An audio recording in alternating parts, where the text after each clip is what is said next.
avec Le Grand Bleu, vraiment, j'avais... Ça doit pas être facile à porter. Hein, Non, ça, si on prend la distance, tu vois ça comme un cadeau. Mais c'est surtout comme ça m'a donné la possibilité de choisir. Et à cette époque-là, pour un acteur, c'était rare. Et le choix d'être acteur était déjà un choix de cœur. Oui. Et donc là, j'étais dans une position où je pouvais suivre mon cœur. Et les deux choses que mon cœur me disait, c'était prendre la retraite et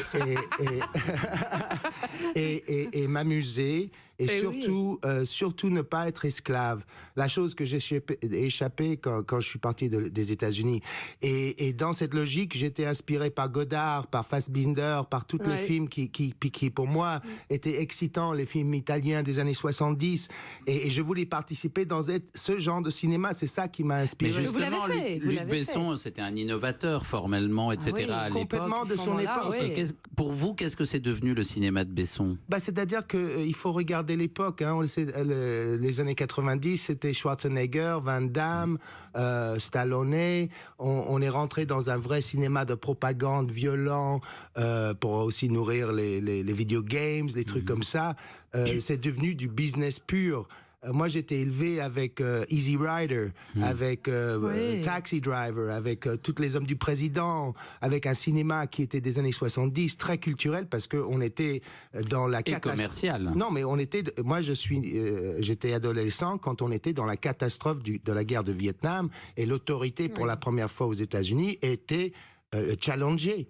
Hein, et là, ça créait vraiment un cinéma culturel.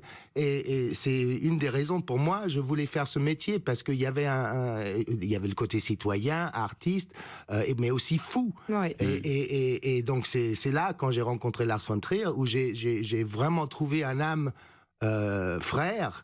Parce que je voyais que tous mes collègues européens, des Suédois, des Islandais, des Allemands, des Français, étaient aussi dans cette même désir de les créer. Italiens aussi. Oui, mais ils faisaient pas ce genre de cinéma en anglais comme Lars le proposait à cette époque-là.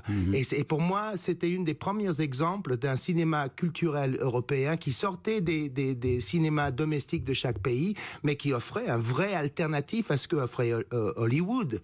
Et l'exemple de Breaking the Waves, tout d'un coup, montre la puissance que ce peut être un film